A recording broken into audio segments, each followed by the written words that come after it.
Good morning, millennials! Good morning, millennials, and those who don't identify as millennials. Good morning from your goth emo host, Wake Me Up Inside, I Can't Wake Up, Save Me From the Dark. Morning. I really feel like the lead singer of Evanescence today, like with my long dark hair and my tatted up sleeves. Well, at least you're the lead. Of course, oh my god, I would never compare myself to anything other than a star. And good morning from the Businesswoman Special today. Truly. Trousers, blouse, You're really pumps. Businesswoman Special, except the tits are out today. Oh, I mean, you know, you just gotta keep them. We're really not like titty girls. Oh, but it's not looking good on camera. 30 days in a row of terrible outfits. I stopped watching the stream here, one, because I find the comments distracting. Like, I like to see what people, like, I like immediate feedback. So if I said something, like, about the Kevin Hart thing, which is, like, kind of controversial, like, I want to see if people are immediately upset at me. But I don't do it anymore because then I see my face. And, like, I spent so long getting ready today. Like, I have a very important meeting with, do you know him, Brian Kelly of The Points Guy today? I know him because you talk about him every episode. Once an hour. I know. And, you know, I was talking about him over the weekend to someone, and I'm like, damn, I have to stop talking about him. Right, but you already knew that. Yeah. But you don't stop, and you don't want to stop, and that's fine. No, but I spent so long getting ready today, and it's like, I know I'm gonna look at the stream, and it's like I might as well have just rolled out of bed because I look the same. I look like I just got off the Mayflower. Yeah, with those puffy shoulders. At Plymouth Rock. By the way, I'm gonna see how I look, just like, you know, it's always good to know what you look like, you know? You look great. Do I? Yeah, especially next to me. You know, I do look And now like... I have to sit up straight the whole episode, otherwise I look like I have no torso. You know when that happens to a short girl? When it's like just jugs and then legs. I do look okay today, I'm not gonna lie. And you know, that feels pretty good. Pretty good. You know, by the I'm way... looking to see, oh, we do have another shirt over there. Are you gonna change your shirt? Should I? We also have some merch, I think. That would be so funny. Why don't you put on your coat? Because then I'll really... No, by the way, I didn't even look at you. That's so funny. Like, Ben will take a picture, and he'll be like, how do I look? And I'm like, I literally have no idea. I didn't look at you. And I literally, like, you're talking about it. I didn't even see how you look. You look good. You're definitely giving off Pilgrim vibes, but that you knew that going in with that shirt. I didn't. I really didn't. That shirt is interesting because, you know, it's like sexy bustier, but also Seinfeld puffy shirt. Right, and I like to do a little bit of both, and it's just not working. And now sitting up straight, which I have to do, I look so uncomfortable on the stream, and I don't know. You know what? Maybe once I have the iPad, I can maybe cover like up a sleeve. let go and let God. What about like that? How is that? If we did like a podcast every day, not a live show, I mean... Not a live show. It's Morning Toast show. It's Morning Toast Live. First of all, are you okay? Doing that. My hair would be in such better shape. Like, I wouldn't have to iron it every day. And like, I would just be a better person. But I love doing the stream. I love doing the stream. My hair would be in better shape. My skin would be better from not wearing makeup. Also, all the my time. emotional happiness because I could wake up like a true hour later. Yes, but also I do find that getting ready and putting on makeup, it's the equivalent of having a cup of coffee. Agreed. Like Completely if I could agree. just wipe my eyes right now, like go like that, I wouldn't have the same amount of energy that I do now. Except I did rewatch an old episode of The Morning Breath where, and I know we spoke about this last week, I actually do remember that, where we recapped our Chelsea Kennel Club protest and my Harry Styles interaction, and I was wearing no makeup. It was the day I was so hungover, and I actually was very funny hungover, but I think like that gets old quickly. Like, you couldn't do that every day. Yeah, and the people do love it though. Truly. So sometimes you have to do it. Well, don't worry. So much How was happened. your weekend? I haven't seen you. You know, it was the least relaxing weekend I've had in a while. Me too. Can I tell you the craziest thing that happened to me? So I was in Dallas quickly for the weekend, and I came back yesterday, and I'm on the flight. I was watching the King's Speech just because it was the only thing on my Netflix. Fuck. It's like the weirdest movie to watch. It was the only thing on my Netflix downloads that hadn't been expired yet. Did your plane have TVs? It did. I just didn't want to get out my headphones with the cord. Totally. Is really what it was about. And also, then I need to talk about American Airlines. But I'm watching the King's Speech, I have my AirPods in, and I hear an announcement, and I decided to take them out, and I hear, please come to the front, it's a code red over the speaker. What? And everyone is like, up and upright. I'm like, what the fuck is a code red? Because like, that's bad. Code red is the worst of the codes. No, like code yellow is like not bad. Code red is bad. Code red is, there's nothing, it's like, there's nothing, there's no worse code. Like DEFCON 1, yeah. right? There's no Def or con. There's no def or con. Totally. So everyone is like sitting upright, like That's code crazy. red. We're freaking out. There's a couple like flight attendants and a person like mulling in the aisle. It's not like terror vibes. Like I don't see like a knife or anything. So no, you would hear a struggle too. Yeah, and no one was like going towards the cockpit. The cockpit was safe. The cockpit was safe. So we're all just like looking around like, what the fuck? I'm freaking out. Obviously, yeah. Code red. So she gets back on. Like, were they talking about you? Maybe, I wish. No, I was minding my own business and I had my hood up. They didn't even know I was a code red. Okay. And then she gets back on and she was like, if anyone is a licensed medical professional, like, please come to the front. And I was like, fuck, if only Dr. Theo Fichemi were here. And so I guess someone, like, wasn't feeling well. Maybe it was, like, I don't know. They never even told us what happened. That's a code red. But you can't say code red on an airplane. I'm Did sorry. anyone get up? For the doctor thing? Yeah. It didn't look like it. Right. No, I just think, like, if I, like, went through all the treachery of, like, med school, like, the loans, the long hours, the tests, the residency, and, like, that there's an opportunity where it's like, is anyone here a doctor? Like, that would be, like, the best part of being a doctor, like, getting to be the center of attention and a hero. Right. And, like, all your loans is for that, you know? Right, but I also feel saving people's lives. There definitely, like, weren't any, like, you know, MDs on the plane, but there might have been, like, a few, like, chiropractors who stood up. Right, you know? or, like, someone who had, like, Benadryl on them, or, you know? yeah, or maybe, like, a psychiatrist or something. You know, people and places are weird about that. Like, I've been at a hotel many times where I'm like to the front desk, I'm like, yo, you guys got any Advil? And they, like, won't give it to you. Like, you can't give out drugs. It's like schools. Yeah, because, like, what if the Advil kills you or something? I don't know, but that's so weird. Well, if you ever see me in an airport and you need any sort of drugs, just know that I have on me at all times, like, Advil, Excedrin, Advil PM, Gas X, Pepto, and I think that's it. That's good to know.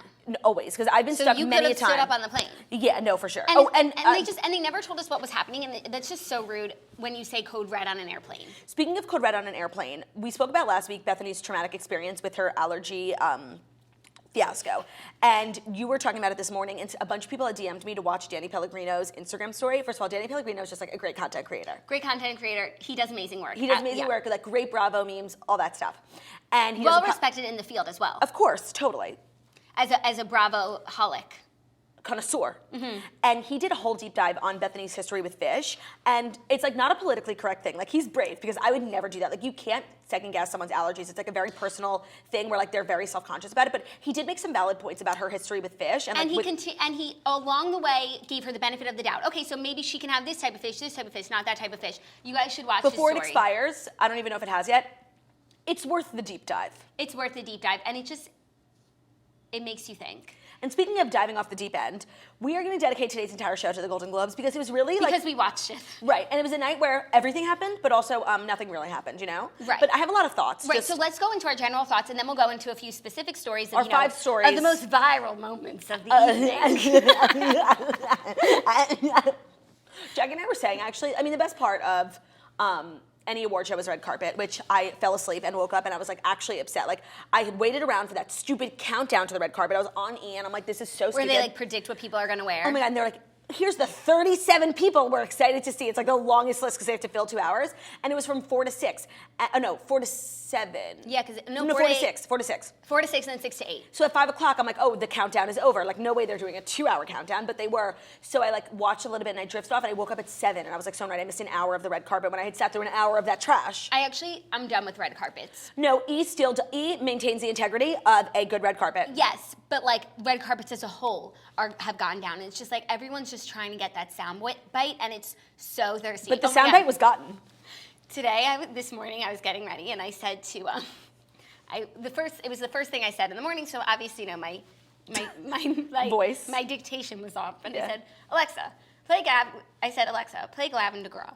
And she trolls me. She goes, I'm sorry, I don't know who Glavin DeGraw is. Oh my bitch. I felt like I was on the morning toast. Totally, you can't escape it. Right. So when you were like, the first thing I said this morning too, and I'm like, who else could it be besides Zach? No, it was Alexa, and she totally trolled me because I thought she would understand. Like, it was, and when I said it, I was like, oh, that's funny. If like Claudia were here, she'd be like, who's Glavin DeGraw? And there I was. And then she said, I don't know, Glavin DeGraw. So let's see if it works on people's. Alexa, play Glavin DeGraw.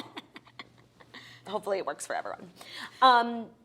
Well, Jackie and I were just talking about, because the red carpet really is the best part, and how, like, I don't think I could ever be famous because nobody on the red carpet at these award shows wears a bra. Right.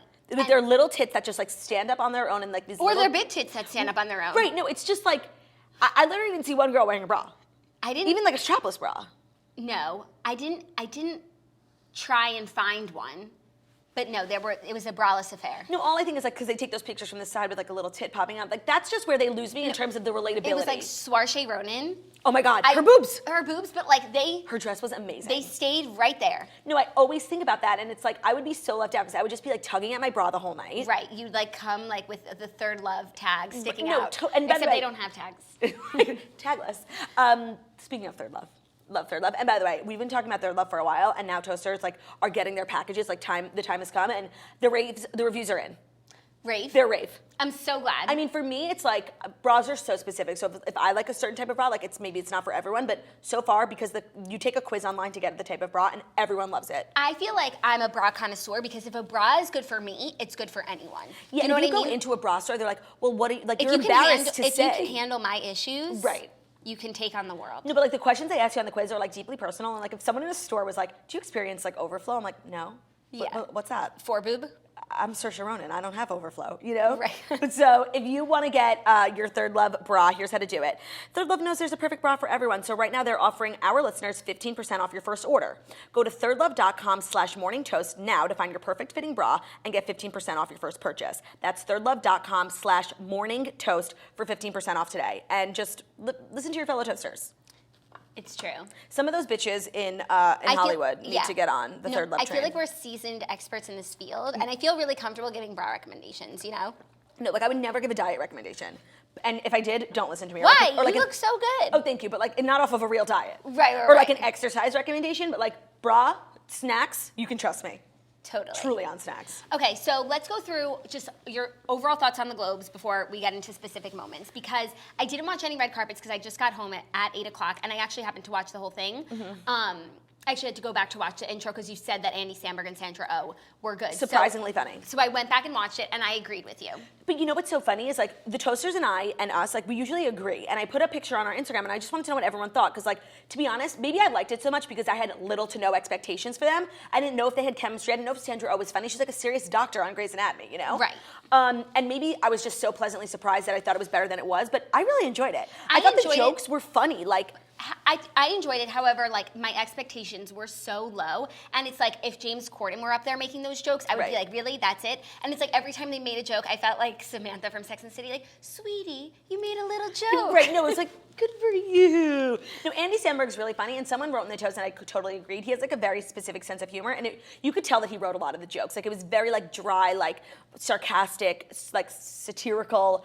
I hate that word, satirical, because you can't say it without sounding like satirical. Satirical. And I was just really surprised by Sandra Oh. Like, you could tell she was nervous, but like she just went for it. And she had a serious moment where I didn't know if she was joking or not, and everyone in the audience was laughing when she said like about being the change. But then someone else told me that it was also like something from Bird Box. So I didn't know if it, but I think she was being serious, but everyone was laughing. But it was just like she didn't do a good transition from jokes to funny. Right. Except when she did that Asian mom face, like I don't have an Asian mom, but it was so funny. That was so funny. I didn't understand the Pepsid joke, but I don't think it was meant for me. It wasn't meant for you, as we now know. Right. I don't know. They were just handing out like heartburn medication. I mean, I'm Jewish. I get heartburn, and I'm fat, but I don't. I thought maybe because like sometimes when I drink, like you get flushed. Maybe. Because what did they call it? It wasn't. They didn't use a brand name. Like they didn't use Pepsid. But they said it was like the Asian. I forget. No, whatever. And then they said for the old people too at the Kaminsky table. And they were they not cut to her pleased. mom, and her mom was actually doing the Asian mom face. That was so funny. So funny. Shit, what was it? Oh, Andy Samberg, because Sandra Oh like was great, but Andy Samberg was really like a great comedic anchor, and he like sometimes when you have to say those jokes that are just like but-cha and they're cringy, he really delivered them like in a way that they moved forward. Like there were no crickets or awkward pauses. Yep. So I felt like together they were a very good duo. Also, they didn't take over the whole show. Like sometimes these shows forget, like it's not about the host. It's not the host's bar mitzvah. Like the host is there to move the show along quickly and speedily so they don't go over the 11 o'clock time limit. And the Golden Globes only went over like 10 or 15 minutes because they rushed through everything. When they were reading the nominees, they didn't even have time to pan to the people. They were like, Lady Gaga, A Star is Born, boom. Like they went so fast, like they didn't even have time to capture her face. And I appreciate it so much. It's called Asian flush, and it's because when Asian people drink their face, they get red. So do I. So do I. I get like maybe not red, but I get hot face. No, I get flush. We should be taking Pepsid. I didn't know that. Good to know. Thank you. Golden Globes. Sandra Oh. Yes, it moved along very, very nicely. Brevity and speed are key when it comes to things like that. And they were very savage about cutting people's speeches off, except for a few people who were trying to say something important. Yeah, and they turned the music off. Right, except for the guy from Green Book who started to just give a summary of his film. Right. And it's like... No, it's like, if we wanted to see it, we would have. Right, and we've been seeing the trailer for it all night. It's like I was there. So I know what your film is about. So like when he was like, turn it off, and just proceeds to read the Wikipedia back of the book. Right. You know. Cliff notes. Right. So also, did the show make you want to see any movies in particular? Well, so what's so funny is like the Golden Globes are the first one, and usually as someone like I'm invested in movies, but I'm not like an art film. Like I don't love film. So usually I see like the one or two of the most popular ones, and then when award season starts, like whatever starts winning, I'm like, oh, I should see that, and I do. I hadn't seen one movie besides A Star Is Born, and I don't really count that because that was very mainstream. Like, and usually by now I will have seen one or two, and then like I'll see a couple. I didn't see any, and none of them even looked remotely interesting, except for If Beale Street Could Talk, because Regina King stole the show. Yeah. Her arms. And Her dress. She's such a good actress. She'll never not be Grace from Legally Blonde for me, but because she was so transformative in that role, you know? I agree. Her arms, like she was the first person I saw when I woke up and she was on TV and I'm like, oh my God, she looks amazing. Her arms. Her son was being like a little bit of like a attention hog on the mic with Ryan Seacrest, but it was his first award show. He was excited. Right, and I'm sure like she was like, I've done this a million times. Like, please, take the pressure off. It kind of made me want to see Green Book. I'm not gonna lie. Which one was that? Hersha Ali with going around and playing piano. Oh yeah, because it won in some major categories, and I guess I could see Bohemian Rhapsody. Oh, me too. I heard it was good, and you know what's so funny is like I read one critique of it. And that was funny when he said the thing about the teeth. How do you exhume the body? No, one thing that I read a critique of Bohemian Rhapsody from like a fancy Hollywood like hypocrite, and they were like, well, we loved the movie. We didn't think it included enough of, you know, Freddie Mercury's background and his childhood. I'm like, oh damn, now it seems like I would like it. Liz Height said that Bohemian Rhapsody is steamy as hell. Oh, okay, we gotta see it. Which is like the best thing you could say. It's playing at that movie theater that we like, the new one. Okay, so we'll see it. Yeah, no, but I really felt out of touch. And also, the Vice table looked lit, and they seemed really passionate about their film. Me too, but I was having this conversation with Ben last night because I didn't see Vice, but was it like a satire? No. Because they were saying he was the greatest vice president like in the history, and it's like, from my understanding, like, do people like Dick Cheney? No, they weren't saying the greatest. They were saying the most powerful. That he had so much power as vice president, and we have to watch the movie to see the untold true story of what he did with it. Okay. Because like when it comes to politics, like I don't think like Hollywood was in love with Bush and Dick Cheney. Right. No, that is very much in line with this movie. When I was watching it, Ben was like, it's a satire. I'm like, I don't think that's true. I don't know. No, I think it's very negative towards Dick. And when Christian Bale said, I want to thank Satan for the inspiration, I Googled it. I was like, who does he play in this film? Like, who did he play? Dick Cheney. He played Dick Cheney. That's why he thanked the hair and makeup team so much. They transformed him completely. Oh, wow. That is impressive. Isn't that crazy? He was huge, like, and he's big, like, white hair guy. Speaking of white hair, Jamie Lee Curtis, did she dye her hair or did she go gray? I thought she was gray. No, she was like salt and pepper, but she had white hair. I don't. Maybe but she also wore all white. Like, people were saying maybe she dyed her hair like to go with the look. I thought she looked great. Yeah, she committed. Her. She's Freaky Friday. I didn't watch Red Carpet, so I didn't have many opinions, but who do you think was best dressed? Like, I only saw people who I didn't see her on the red carpet, but when she came out, and it pains me because I really don't like her, Saoirse Ronan looked so unbelievable. Like, that dress was the prettiest dress I've ever seen in my life. But, I mean, Lady Gaga was stunning. Lady Gaga was my number one. And an ode to Judy Garland, like with the blue thing. Loved it. It was a little unrealistic because that award show is special in that it's table seating. It's like wedding seating. And she was like in this little chair, and like people were trying to walk through her dress. And like her dress did, Lupita Nyong'o almost walked on her dress when she was coming out, and Lady Gaga had just won for Shallow. It didn't seem practical, but it was gorgeous. It was gorgeous. Show-stopping. It's just set such a perfect tone for the rest of award season. I thought she looked incredible. I love that color, Pliny vibes all the way. That color. She was teeny tiny, and she matched her hair to her dress, which is just commitment on another level. And it's just like, that's like the Gaga in her. Like, and it's the dress was the Stephanie, the Ally. This was the Gaga. Yeah. She looked so beautiful with her small arm. And you know who was there very quietly? Like, I didn't see a picture of her on the red carpet, and I didn't realize she was sitting next to Bradley Cooper until like they panned to her for 1 second. Was his wife, Irina Shayk. She was on the red carpet. Girlfriend. Wife. Mother of his child, but I don't think legally married. Life partner regardless. Right. They seem like they're really unhappy together. That's what I get from them. Ever since that shot of them at Wimbledon, like I'll never forget that. Right. And you've been in public where like I'm fighting with Ben or like you're fighting with Zach, and like you just can't get that mug off your face. And she couldn't. But like if you're that famous bitch, get the mug off your face. I thought she did a good job last night of being like supportive and looking happy and not playing into the rumors that he's in love with Lady Gaga. I mean, he is. I think it's mutual. Me too. Also, Catherine Zeta-Jones looked incredible. I mean, I just love her. And I know this is really bad to say, but I get her husband confused with Michael Douglas. That's her husband. Michael Fox. Michael J. Fox? Who's that? I don't know. I just know they're like two old guys, and one of them is sick. And the other one. No, actually, they're both sick, but the one that you're thinking of is the other one. And then he's sick. I think he had like throat cancer. And the other one has Parkinson's. Yes. So they're just like both older, sick men named Michael. And Curb Your Enthusiasm. Do you ever see that episode? Which? Of Michael J. Fox and the Parkinsons and obviously Larry David? No. Okay. I just get them confused. And it's like, I know like she's always there as like his like plus one, but like she is it, Yeah. And she is like doing it for women, of a certain age, of all ages. Totally. I totally agree. Okay, so let's break down, that was just the general overview. Who else looked really good before? Oh, Nicole Kidman, by the way. I didn't see anything of her. Because she was, I watched the countdown to the red carpet, and it was so stupid, but they did do a good deep dive on Nicole Kidman because she's been going to award shows for literally 20 years, and she's always best dressed or like top 5. And she was very understated. She wore our burgundy that we wore to Olivia's wedding, long sleeve sequin dress. I was thinking like, I really wish I wore that to Olivia's wedding. She's just so tall. And they said something really interesting about her. They're like, she's a tall woman, and tall women usually shy away from wearing such high heels, and she has a short husband, and she never shies away from wearing a 5-inch heel. And I love her. I love her. Okay, let's go through the list of winners. Maybe it'll bring back some memories. Okay. Movies, Best Motion Picture Drama, Bohemian Rhapsody. I thought that was a fair... I wouldn't know. I thought it was a fair assessment, having seen none of the movies. Oh, and I already wanted to see it, but I hadn't gotten a chance to, and now I think it's on demand. I need to see Black Panther. Oh my God, I never saw it too, and Ben was like rooting for it the whole time because he saw it and he said it was the best movie he ever saw. Yeah, I think you saw it with Zach and they both said that, so we should have a screening. Yeah. Maybe I'll watch it with I love Theo when like this those weekend. Marvel movies transcend, like Wonder Woman also did that, into like serious Oscar-nominated films. Have you heard anything about Aquaman?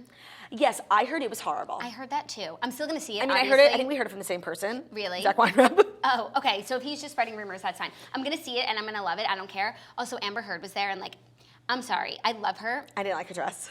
I didn't like her dress, but it's not even about her dress because she's like the most beautiful woman in the world, like that's her title. In her category? She was like the most Googled woman she? last year, yeah. Ooh. And I just like need her to get back together with Elon Musk. I know, or start dating Jason Momoa, even though he's very happy with Lisa Bonet. He's so happy. I know. It's like his happiness is annoying. No, I know. It's like you're in Hollywood, like come on. Yeah, be unhappy like everyone else. Right. Best Motion Picture, Musical or Comedy, Green Book, which made me want to see it. Is that the piano one? That's the piano one. Okay. It beat Crazy Rich Asians, which like was robbed. So I was... Also, how is Star is Born not musical or comedy? It's a musical. Was it in drama? What was it in? It's in drama. That's so weird. Isn't that weird? Well, actually, okay, it's not considered a musical just because it has music. A musical is like if we're just talking and then we start singing for no damn reason and everyone acts like it's normal. Well, they kind of do that. No, they don't. No, she's in the parking lot and she's like... No, she was writing a song. Like, it was in the context. Like, when in the movie for Star is Born, I understand. there's music on stage. I understand. And in the recording There's a studio. difference between a movie with music and a musical. Like Dreamgirls. Dreamgirls was in a musical because they were on stage and in the recording studio. I wonder if when Dreamgirls was nominated, it wasn't in a musical. But like when Effie's like singing like Hefe, Hefe, you got so Hefe, baby. and when she's singing that, the song. Dreamgirls actually, oh yeah, but she was on stage. But Dreamgirls. Still, she broke out into song. Dreamgirls might have been in musical. That's an interesting, Right. So when she didn't win for what's the word with a D? Discrepancy. Okay, best performance by an actress in a motion picture drama, Glenn Close, The Wife. So everyone was all up in arms that Lady Gaga was overlooked and she was snubbed. And I just have to say, like, the wins for Lady Gaga last night were just where they should have been. And I said it when I saw the movie. Like, the movie was great. The music was phenomenal. That's why it won. Lady Gaga's acting, very subpar and underwhelming. There's no way she should have won. And she was in a category with, like, true... Like, for her, it really is an honor to be nominated. But especially given the caliber of people who were nominated with her, there was no way she deserved to win, no offense. But I'm glad she won for Shallow because it was the best song. Right. And so it won for best song. And I like Len because of Stepford Wives. Who was she in Stepford Wives? She was the main woman who orchestrated the whole thing. Oh my God. Do you think her and Nicole Kidman said hi to each other last night? I'm sure they Me did. too. They seem like they're on, good terms. Yeah, Stepford sisters stick together. Best performance by an actor in a motion picture drama, Rami Malek, Bohemian Rhapsody. I didn't see it, but I think well deserved. He's very He transformed. he's very like monotonous and like subdued and like kind of creepy. I missed his speech. I Yeah. think I was on the phone with you. Maybe. He's Working just on very something like exciting. And you want to know why? I finally remembered what I know him from. Twilight. Right. So he was Thanks used to to the playing toasters. this like mysterious vampire, and that's why he just can't get rid of that stench. And he's from like that robot show on USA. right, which wasn't that popular, I don't think. So I don't know how you get to become that from Mr. Robot. It's because he was in Twilight. And I think it's also because if you really look like the person, you have a leg Right. up. Well, and Unless not you're Christian Bale. By the way, I didn't know Christian Bale was British. I really expected him because he was so transformative in The Fighter. I expected him to be Bostonian. He's so transformative. American Hustle, where he was the gross man. Right. No, he really like becomes every actor that he plays. It's like that's why he always gets nominated. Like his And he gained 100 pounds to play Dick Cheney. oh, did he? It wasn't a fat suit. I think it was both. Okay. Like, and I think it was double chin Right, prosthetics. central. Breast performance by an actress. Breast performance. I win today. She did say it. That's fine. That's fine. I got breast on the mind. It's Yeah. a third love kind Is of it day. breast performance by an actress? Of course. Who's interested by a breast performance by an actor? The breast performance by an actress in a motion picture, musical, or comedy. Olivia Colman, The Favorite. Oh, The Joe Alwyn movie. is that the Joe Alwyn movie? Yeah, and that's why Taylor was there. He wasn't nominated, but he was in the movie, and that's when I realized I'm like, oh, I know nothing about the film industry because Emma Stone being in a movie like that's Oscar nominated, like that's something I would know about. Like last year, Right, La and La also, Land, there was a very similar movie that came out with Margot Robbie. Mary Queen of Scots, Right. and Saoirse Ronan. Very confusing. I get my timepiece period things all confused. That's when I was like, I really didn't know a lot about what was going on last night in terms of like the TV and film that were nominated. But when that came out, I was like, oh, I really don't know what's going on. Right, and then it was funny because both of those girls were nominated for Best Supporting Actress, and it's like the movie's called The Favorite. And it's like if one of them won, it would be The Favorite. You know, how do you feel about Rachel Weisz? Rachel Weisz, you mean? I was gonna say, why did they introduce her like that? No, because apparently that's how her name is pronounced, but then why is it spelled with a W? Well, I guess oh, it's German. Like she's Jewish, right? Yeah, and so she's So dating Daniel Craig. Yes, And and so they're like very legitimate. When I was in college, I took a theater class, and they were like, one of the assignments was to go see a play that wasn't a musical. And I'm like, are you kidding me? And everyone went to like the local theater, but I took it as an opportunity, to hit Broadway and see Betrayal with Daniel Craig and Rachel Weisz, like on-screen romance with an off-screen lovers. Truly, one of the worst things I've ever done. I got in trouble. It was such a serious theater. I got in trouble by the woman behind me for eating popcorn too loud. That's Wow. that was the chutzpah I experienced. Popcorn is a loud snack. No, totally. So don't serve it at a theater. Best Director, Alfonso Cuarón, Roma. Was that George Washington? No, that's Oh, Roma was the international Netflix, film. The Netflix movie. It was an international film too, and when Ben doesn't. Oh, is he the one that looks like Ben? No, that was Spider-Man. No, Ben was watching with me, and they did like best foreign film, and like Roma won, and Ben was like, "Oh yeah, I heard that was good." I was like, "You did?" Yes, it's 'cause Foreign film? It's on Netflix. Like it's So it's not foreign. It's right here. no, but It can't be foreign if it's on Netflix. It's about Mexico. So It can only be foreign film if it's very difficult to find. I know, but Netflix is democratizing the film industry. So true. Best performance by an actor in a motion picture, musical, or comedy, Christian Bale. Vice. Seems like he deserved it just for the weight gain alone. That's dedication. No, actors like who can gain and lose like 30 or 50 pounds like for a role, like teach me. Right, and it's like anyone, if you had to lose weight for a role, like, okay, sure, like I'll lose weight. Yeah. Imagine having to gain 100 pounds. I don't think I could do it. I would rather lose weight than gain weight for a role. Of course. Even though one is so much because I'm easier. sure the studio like sends in all the big wigs. Trainers, chef, all that stuff. Best supporting actress in motion picture, Regina King, If Beale Street Could Talk. Didn't see it, but I think she deserved it just for her dress. I agree. Best supporting actor in a motion picture, Mahershala Ali, Green Book, seemed deserved. He's Except like I'm sure the Timothy Chalamet okay.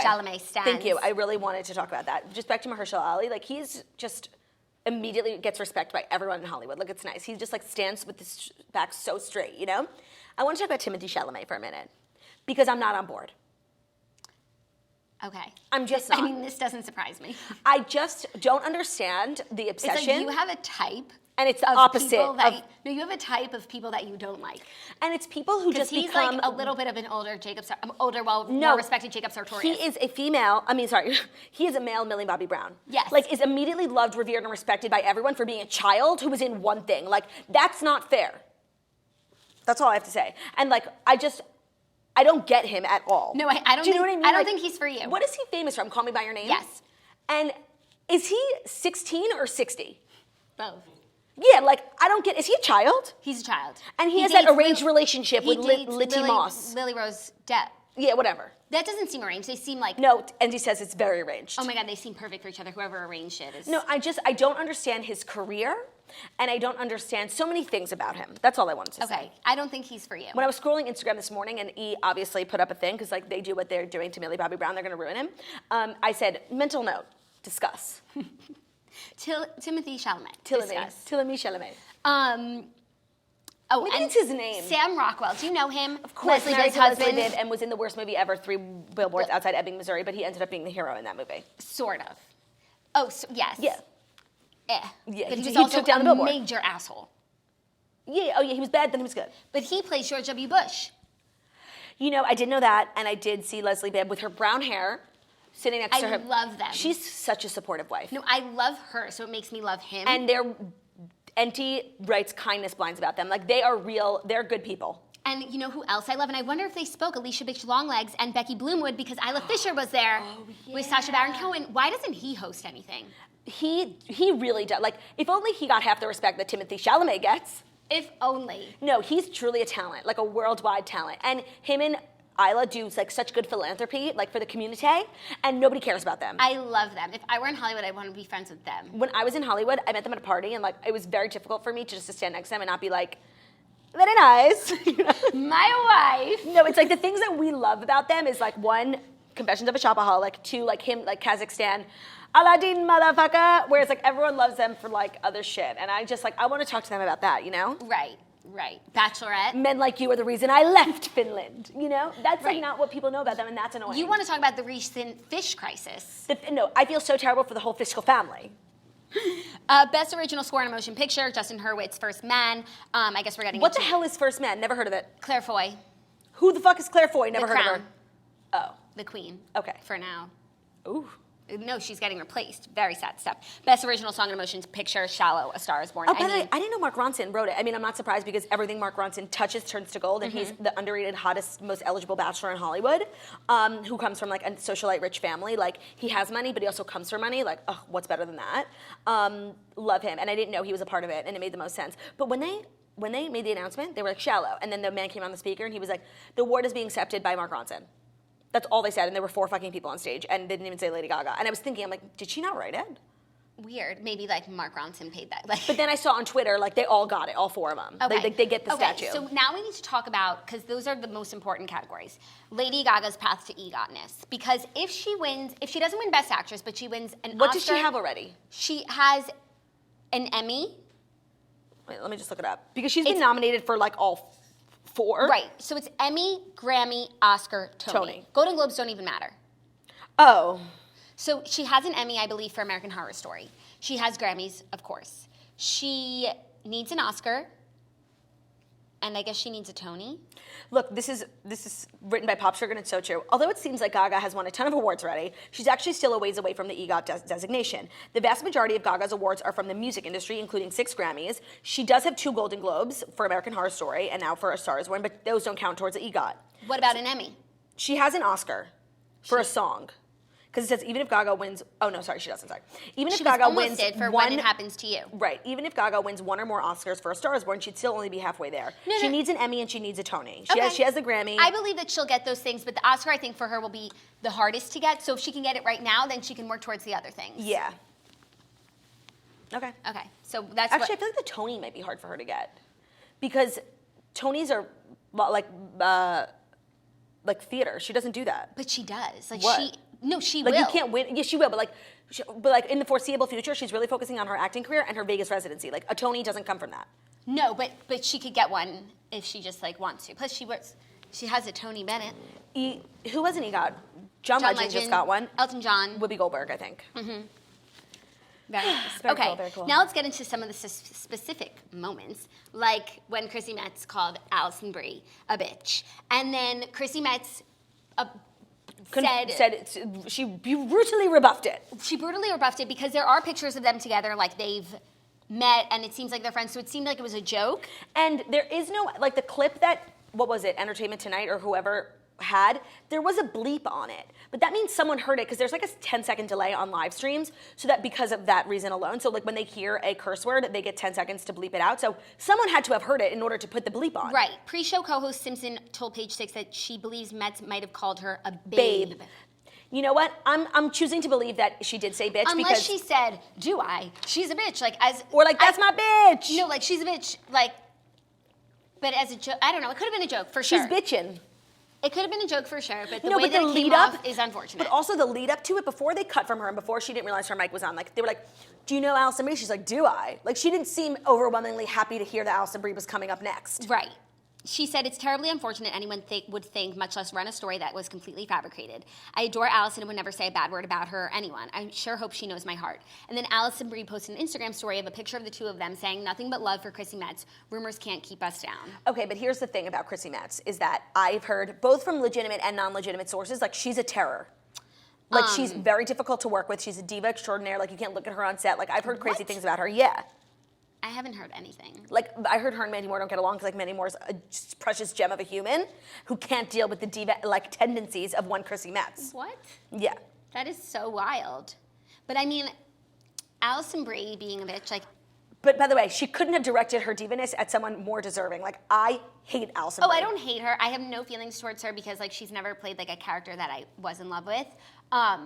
But if someone were to tell me that she's a bitch, like, I wouldn't be shocked. Yeah, no, or not even a bitch, just like, she thinks her shit doesn't stink. And like, she keeps getting work, even though I think like, if you've got her like, her Q score, like statistically, like what does the audience think about Alison Brie? I don't think she's like a genuine, like a relatable or like well-liked actress, like by the audience. No, but by Hollywood, like she is. She keeps getting jobs. They put her in everything. I know. Also, I think it's weird that she's married to Dave Franco, like, don't you? It's so weird. It's like the weirdest pairing ever. It's the weirdest pairing because I just binge watched Privilege, which is the greatest show. Is she in it? No, Dave Franco's in it. Oh, he and is? he dates Lucy Hale. And they're the cutest fucking couple of all time. And that show only had one season, and like, it deserved justice more. for Joanna Garcia Swisher. Justice for her, and also justice for the other sister who like looks like Khloe Kardashian. Right, except she was so skinny, like, which is so weird. Because she just seemed like... There are people like that who like from their face, like you don't think they're like so skinny, and then you look at their body and like, damn, they're skinny. Maybe it's because they get fillers. But it's just such a good show. And it's like, I'm rewatching all these old shows, and it's really showing me, like, the protagonist of each show is the worst person alive. Mm-hmm. Marissa Cooper, the worst person. Susan Meyer, Carrie Bradshaw, Serena van der Woodsen, and honestly, Megan Smith from Privilege, like, was really fucking annoying too. Also, I've been like in a deep, dark depression ever since I finished Desperate Housewives. Like, I think no TV is worthy. So I was like, you know what, I'm just gonna watch it again. And I started the pilot, and like, I just couldn't do it. But, you know, they called her in the first episode Susan Mayer. I thought that was weird. That is weird. Where like Mary Alice was narrating. It's like, my neighbor, Susan Mayer. Weird. I just got divorced. Maybe like she pronounced it wrong and like no one corrected it because they like didn't because they didn't think it was going to go anywhere. Next story, Emma Stone yells, "I'm sorry," after Sandra Oh's sick Aloha burn at the Golden Globes. Emma Stone is still very sorry for Aloha. During Sandra Oh and Andy Samberg's opening monologue at the 76th Annual Golden Globes, Oh sharply burned the hell out of the film in which Stone starred as a character of Hawaiian Chinese heritage, as well as Scarlett Johansson's starring role in the live-action version of the iconic Japanese movie Ghost in the Shell. In the monologue, Oh shouted out Crazy Rich Asians as the first film with an Asian American lead since Ghost in the Shell and Aloha, prompting Stone to yell, "I'm sorry." While we're bummed we didn't get to see Stone's reaction, which makes me think that it was unprompted. It was. Or exclamation on screen. It was truly one of the highlights of the ceremony's opening monologue. But you know what? She was talking so fast, Sandra. Like the joke like went over my head, and it wasn't until I saw the clip on Twitter that like I understood the whole thing. It wasn't until TV Guide explained it to me. Yeah. That was so funny. Like, first of all, Emma Stone should be sorry for more than one reason when it comes to Aloha. Like, that movie never should have been made, just like as a film. Right. I never saw it. I never looked into seeing it. I didn't realize that she played a character of Hawaiian and Chinese heritage. I didn't know the Chinese, but I knew it was like a Hawaiian movie, and like Homegirl's not Hawaiian. Right. And she don't even look Hawaiian. Right. And neither does George Clooney. Bradley Cooper. George Clooney. Bradley Cooper is the star of that movie. Aloha? Yeah. I'm pretty sure it's George Clooney. No. It's Bradley Cooper. Are you sure? Stone played Allison in the 2015 Cameron Crowe film, which also starred Bradley Cooper. I feel like that's wrong. It's. I'm thinking of Descendants. What's oh, that? when Shailene Woodley's like running in the neighborhood, yeah. That is so different. How's But that it's the also same? in Hawaii. Oh, okay. Oh, you're right. Yeah, it is in Hawaii. I haven't seen either. Or it's in some tropical bullshit. No, it's in Hawaii. Cool. Maybe. Sure. Yeah.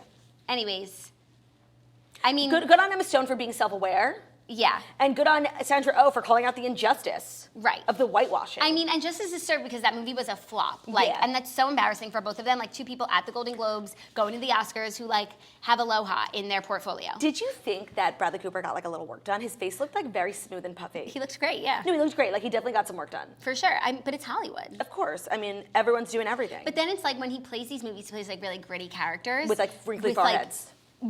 Wrinkly foreheads and like dirt caught in their wrinkles. Right, Like, crow's nest. where does he get those? Maybe he lays off the Botox for a while, like when he's doing a Chris Kyle role, because Chris Kyle had wrinkles that could tell a story. Yes, exactly. A Okay. wrinkle's worth 1,000 words. The next story that's just taking the world by storm is this Fiji Water woman who stole the spotlight at the Golden Globes. You know, there's a lot of things about our generation and our culture that I despise. But having to have like one viral moment and make that person like Instagram famous from every like live television event is my least favorite. Like the selfie kid didn't need to become Oh famous. my God, the selfie kid is the worst of the kids. This girl is kind of funny, and I'm just happy for her because if you look at her Instagram, which E tagged, like she really is like out here. It's 11/11 Make-A-Wish.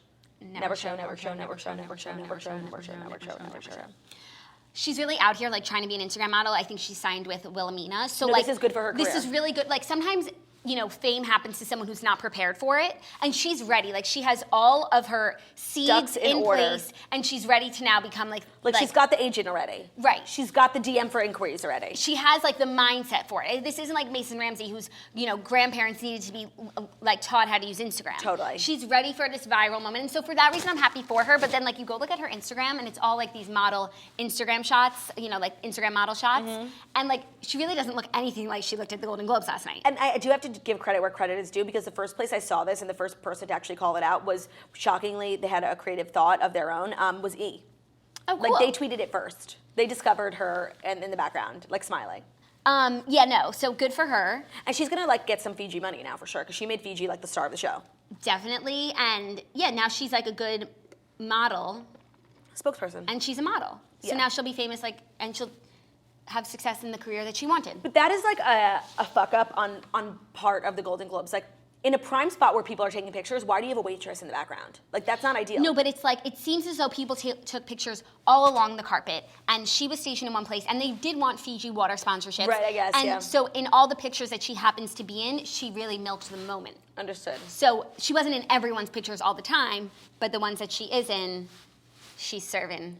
No, she's She so came- creepy. She like came to serve. she's creepy. Like literally, like with her devil smile.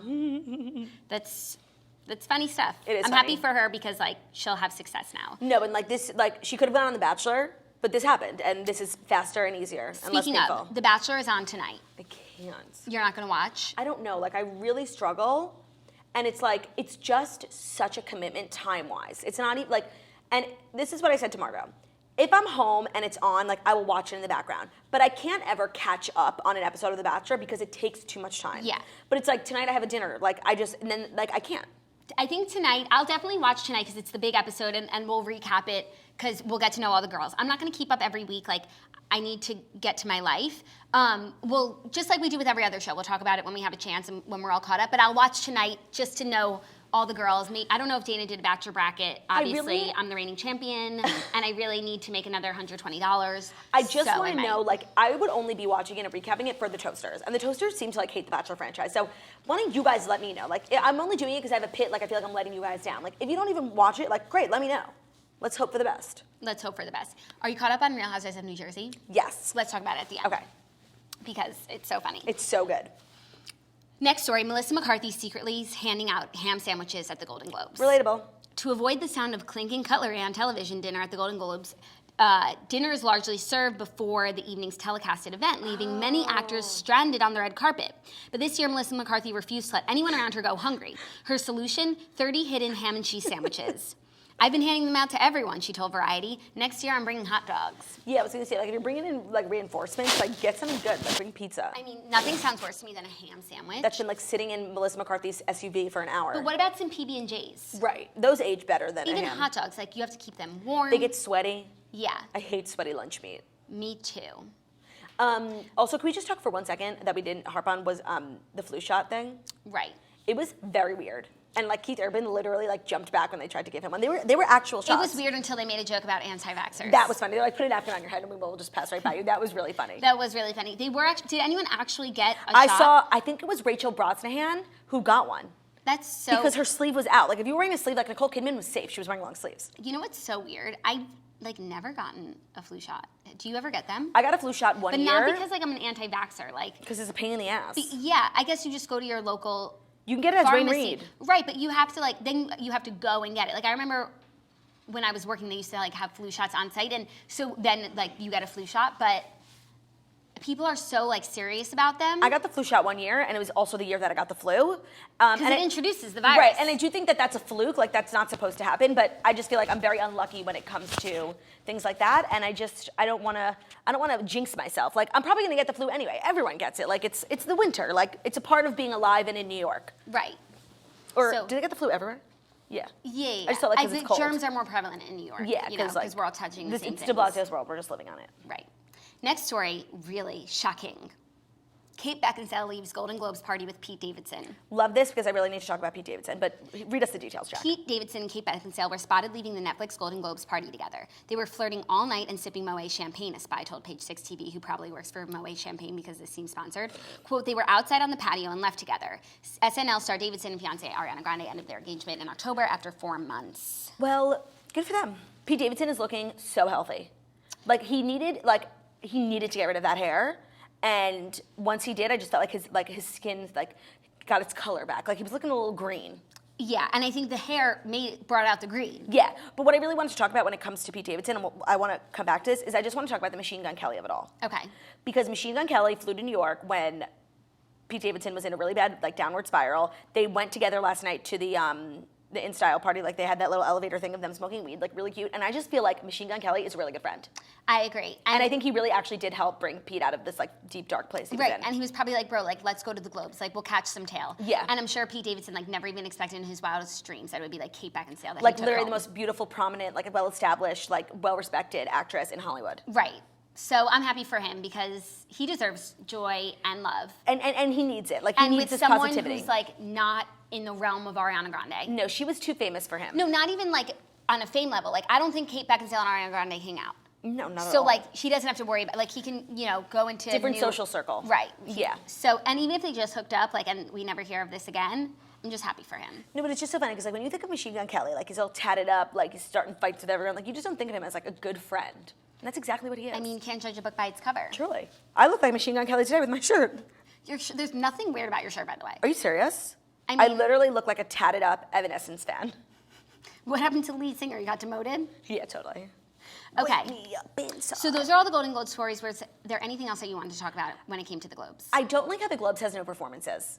Because I really wanted to hear Lady Gaga. Right, but then you get performances that you don't want. Oh, of course. Because, for example, so at the Oscars, you get each song that's nominated in the category is performed. So that's shallow. last night it would have been All the Stars from Black Panther, Girl in the Movies from Dumplin', Requiem for a Private War from Private War, Revelation from Boy Erased, and Shallow. So like Honestly, you would it's have like- to sit through all four of those. It's not even like an accomplishment that Shallow won.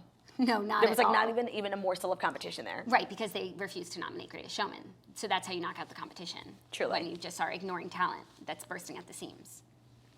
Oh my God, are you okay? No, I'm fucking pissed. Like, that's the whole other thing. It's like, how can you even have an award show when the greatest movie of the year is completely and brutally rebuffed? Can I tell you something so funny?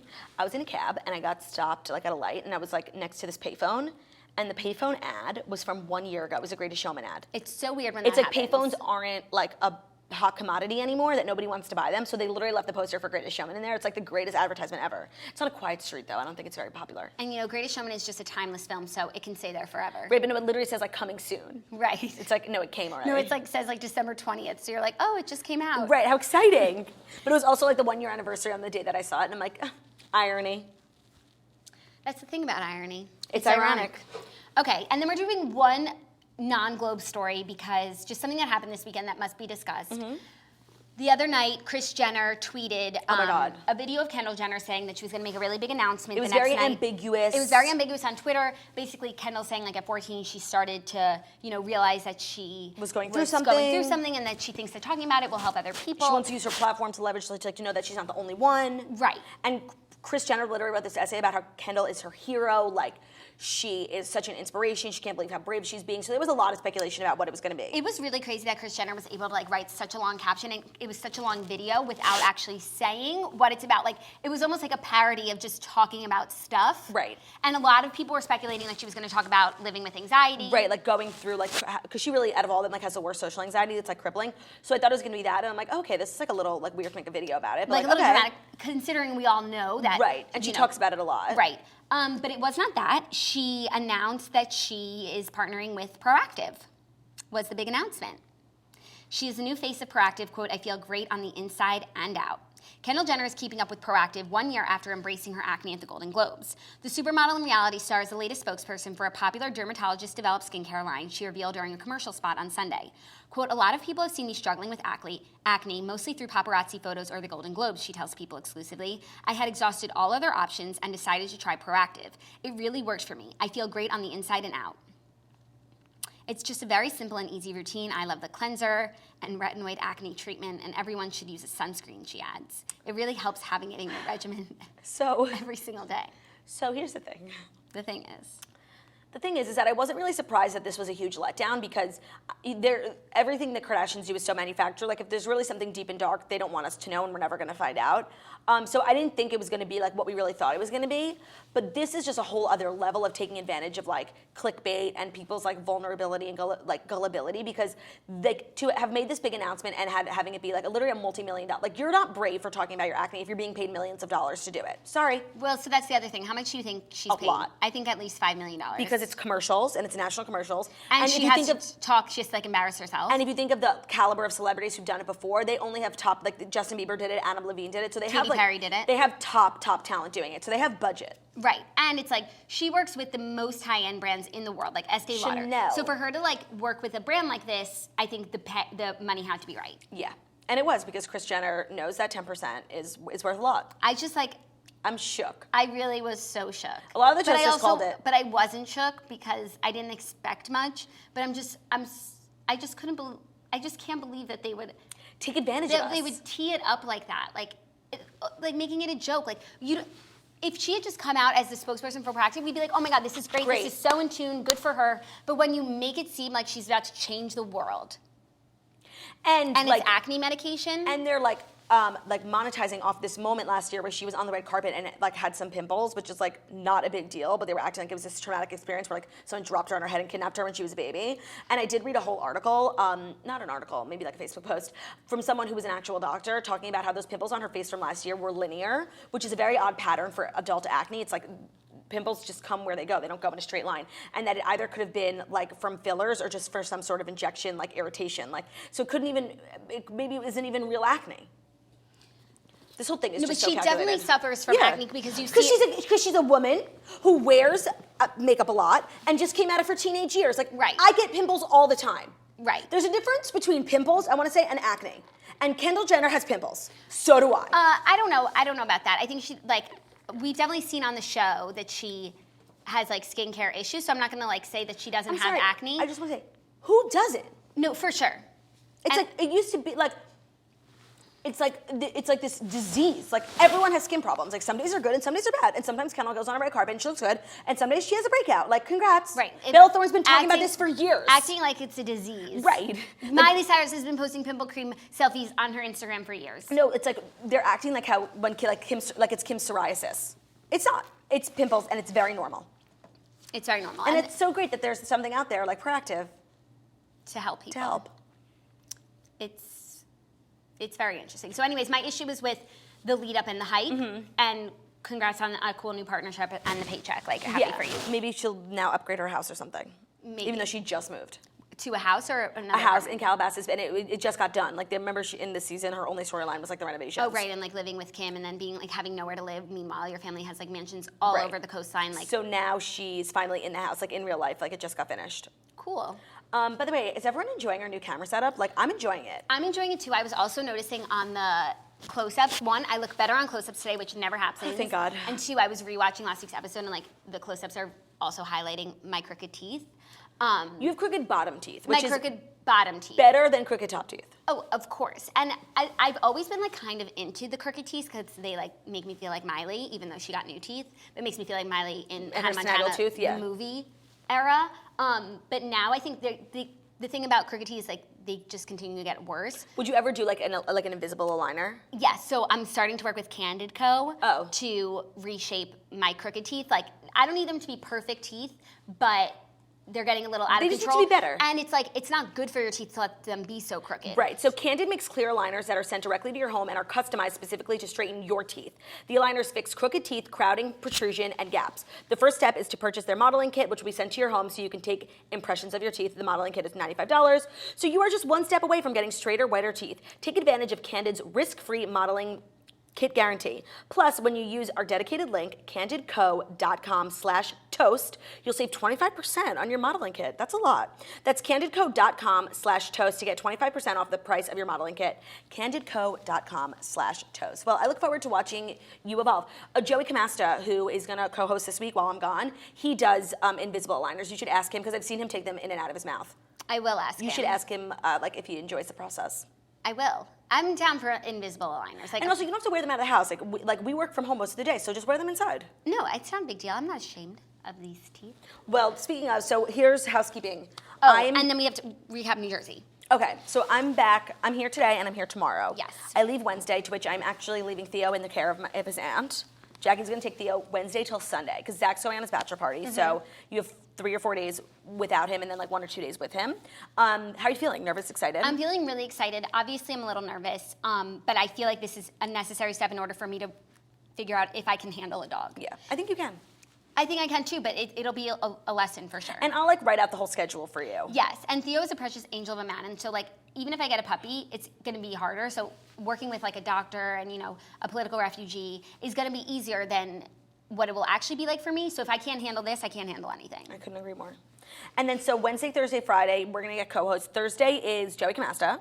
Friday is Olivia. Yes. And Wednesday, we're gonna see if any talent comes into town that we wanna scoop up. And with Olivia, we're doing a whole wedding recap. We're having Josh from Birch Event Design join us as a guest to talk about like he designed her whole wedding and he's doing mine and he's just like a creative genius So we'll put man a guest card up on the toast. with questions for him. And so feel free to just ask any questions, especially for Olivia, because there was some things that she revealed on the Patreon, but she didn't want to reveal before the wedding. Right, so we'll now talk about she it. could talk about Right, everything. so Her legs are open. It'll be a wedding extravaganza. Should we have her wear her veil? Oh my God, totally. That would be so funny. Okay, let's talk about Jersey. Jersey, because you're caught up. And I'm now the caught first up. thing I want to talk about, because it has nothing to even do with the drama, is Jennifer making fun of Jackie, saying, I couldn't help but wonder, "Am can I I be more of a pompous asshole? I don't think so. So I'm struggling. Okay. Because with new girls, it's like hard to decide, and for the most part, like I trust. Like when I'm on Beverly Hills, I'm like, if Lisa Rinna and Erica Jane like someone, I identify with them. Whoever they like, I approve. So in Jersey, I really feel that way about Melissa and Margaret. Like I know them personally, I love them. I think they're good people. Agreed. They have good values and they have a good judge of character. So they've decided to align themselves with Jackie, and Who we met. Who and we who's met. also really cool. Lovely. And I see them all being friends. But just in the context of the show, and it's hard to really take yourself out of like having met people personally. Everyone's nice. It's Teddy Mellencamp syndrome. Right, like we met her on the show. We were like, we don't really get her, and then we met her. She was literally gorgeous, stunning. Her husband came to support her. She was so nice and cool. Like I only have good things And to say about anytime her. we've seen her since, like just the best sort of person. Oh yeah, we saw her at the Us Weekly party, and she was like so with her friends, like her mom's friends. It was so fun. So that's really where I struggle because love Melissa and Margaret so much. Like I consider Margaret like a close personal friend, and they have decided to go with Jackie, and I'm just not there But usually I trust the people that I trust to like make good, because they're there, I'm not there. I don't like how like strong she came in, and she's like coming for Teresa, which is just like, don't. And like, I get her, I get what she's saying. It's like, you're like, I'm not afraid of you. I love that, like standing up, whatever. But like, I just don't like how strong she came in. And at first I wasn't really loving Jennifer. I love her house and I love her basketball court. I do think that the article thing, like that everyone's just brushing off like it's not a big deal. Like, yes, okay, you could take it as complimentary, but it's an incredibly fucked up thing to have someone invite you into their home, like with their kids and their family, and for you to like publicly write something about it. I didn't like that at all. I completely agree. So on the at first, I like Jackie overall. I like her friendship with them. And I understood what she said to Teresa, and it's like everyone was like, whoa, whoa, whoa. But like technically what she said was true. She made a point that completely debunked Teresa's argument against Melissa, and no one liked that. But I really did like that she was, because everyone's afraid of Teresa. Like, she's the star of the show. If Teresa doesn't like you, like, you might not make it back. That's how it is. It's Teresa's show. So her, like, standing strong, like, I'm kind of here for it. But when it came to the article, I thought she was completely wrong. It didn't even matter what it said. The fact that, like, I didn't invite a reporter into my home. Like, right. You're a friend, and now I have to worry that, like, everything that you do is going to be like written about. Like, that's a really weird thing to do. And a huge invasion of privacy. And to not have given even like a heads up, the fact that it was complimentary is completely like, it doesn't matter. It could have been mean or it could have been nice. It doesn't It's matter. irrelevant. The fact that you have someone come into your home and they're like judging and writing, and taking reporting notes. and analyzing. I really didn't like is really that. weird. And I actually really do like Jennifer. Me too, and I like how she's like sharing so much about our culture. She's like Turkish, Christian, like I didn't know anything about it, and like they have all these these interesting traditions where like you buy the dress and they went to Giovanni. And she seems like a real Giovanni customer. Oh, they knew her. By the way, like, I need to go to Giovanni. I know. I was thinking maybe getting one for your wedding. No, or maybe like an after party dress. We should make an appointment. I know. I don't think you. It's not. It's a showroom. Like so. It's the like housewives by go there. No, I think it's like a showroom like for wholesale, but the housewives get to go and like try stuff on. Okay, I have like a lot of faith that someone who's watching I can would get like us an into the appointment. showroom. Yeah, please. Please, like seriously, I need an after party dress. So I'm just feeling torn. The wedding in Bimini was so funny. Danielle is out of control, and the irony of this all is that in reality they're now in real time they're divorced already. So it's do you think that in their interviews they would be speaking like they are, like when Joe is saying this marriage isn't going to last, Margaret's saying it, if they were still married right now, maybe they got divorced in a year from now? Because they do those testimonials every week. Right, so it's nice to be proven right. Right, so, and that's what I love about Bravo is that Katie from Vanderpump Rules told us that. She's like, every week we have to go in and recreate the same looks for continuity, and we talk about shit that happened that week. So it's not like they're talking about it now. Like, it's all in real time, even the side commentary. Oh, okay. They have to do the same hair and makeup like a bunch of times. I feel like they only do it once, and then if they have to do more, like maybe it's made to do it once, and then if they need more from that look, they'll do it again. But like when Joe Gorga's like, by the way, Joe Gorga is my favorite character. The Joe duo. Oh, I love the Joe duo. I love their friendship, Me and too. I love the four of them as a squad. The Joe duo taking on Marty, and then saying it was a joke, and it wasn't a joke, was so funny. Marty is like such a little shit starter, like telling Danielle. Danielle is so crazy. Like that whole wedding was so weird. And then, like, it was like this big extravagant wedding, like everyone's in these big suites, and then it's like on the beach with plastic chairs, and there's like lounge chairs, people at the pool in the back. There were so many empty chairs. Like, and by the way, there were 10 people at the wedding. Right, yeah. But even if there's 10 people, like, take away the chairs, like, you know already how many people are coming. It was very odd. It was very odd. She had 7,000 bridesmaids. Like, she had more than me.